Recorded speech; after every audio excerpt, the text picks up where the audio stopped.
Imagine a thriving little island nation called Isle. For years, the people here have built everything they need. They weave their own clothes, assemble their own electronics, and mix their own vital medicines right in town. One morning, a massive international cargo ship drops anchor in the harbor. The captain makes the islanders an offer. He will sell them the exact same clothes, phones, and medicines they make locally, but for exactly half the price. Naturally, the citizens of Isles of Carilled, they line up at the docks to buy everything the ship has to offer. But as the islanders empty their wallets, they notice something specific about the transaction. The ship's captain isn't buying a single thing from Isle in return. This diagram shows a simple scale representing a nation's trade balance. When a country imports or buys a massive amount of goods from abroad, but exports or sells very little, the scale tips. This specific one-way transaction is a trade deficit. Down at the port, the consumers are celebrating their sudden influx of affordable goods. Up in the town hall, however, the island's mayor is looking at the numbers in a state of absolute panic. The mayor is panicking because a trade deficit acts as an early warning system. When a country consistently buys more than it sells, it signals that large structural changes are about to hit the society. Let's look at Isle's primary electronics factory.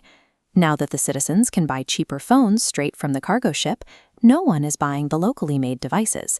The demand for the island's own products has completely dried up.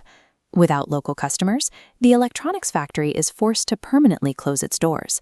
The workers who spent their lives building those electronics instantly lose their jobs, creating a sudden spike in local unemployment. The damage moves outward from the factory streets.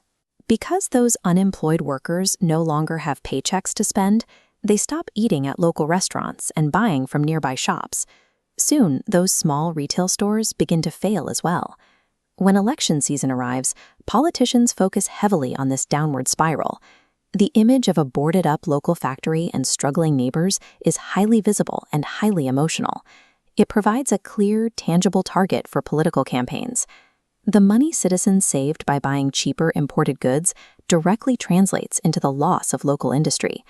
When voters see their neighbors losing work while foreign ships empty their cargo, it creates a powerful sensation that their country is losing ground to the rest of the world. Suddenly, the entire situation on Isle shifts. A severe winter storm rolls in, violently halting all shipping. The cargo vessels are trapped at sea, completely cutting off the island's supply lines. The islanders quickly realize they dismantled their own factories to buy cheap imports, and now they cannot access vital medicine or energy supplies. Economists officially call this state strategic dependence. Strategic dependence is a state where a nation relies so heavily on foreign suppliers for critical goods that any disruption threatens national security. But while the mayor worries about these physical shortages, the island's economists ignore the panic. They look at the books and ask a structural question. How exactly is the island affording all these imports in the first place? This diagram shows how modern trade actually balances out. The top half illustrates physical goods flowing into the island.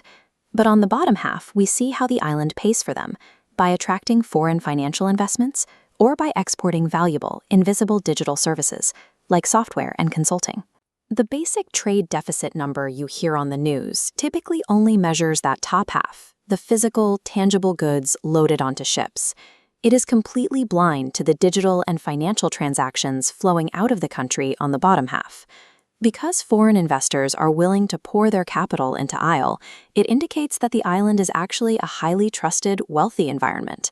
This directly challenges the assumption that buying more physical goods guarantees an economy is in decline. If we judge an economy purely by its physical trade deficit, we miss half the equation. Looking at the negative number without understanding the massive investments and digital exports funding those purchases creates a dangerously incomplete picture of national health. This animated map shows how the simple dynamic on Isle plays out across the real-world global economy. Billions of dollars in goods, services, and investments move across a massive, interconnected web of international supply chains every single day. In a system this complex, a trade deficit is never a simple scoreboard where a negative number automatically equates to a failing economy.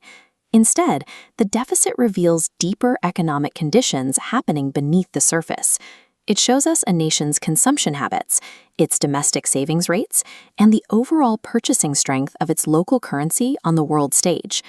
The ongoing debate around trade is a constant, unavoidable tug of war. On one side, there is the immediate consumer desire for cheap, accessible goods. On the other side, there is the long-term need to protect domestic industry and maintain national security. There are no easy answers, and there is no single right way to balance a global economy. But understanding the actual mechanics of a trade deficit gives you the tools you need to look past loud political rhetoric and comprehend the real choices shaping a nation's future. Share, like, comment, and subscribe.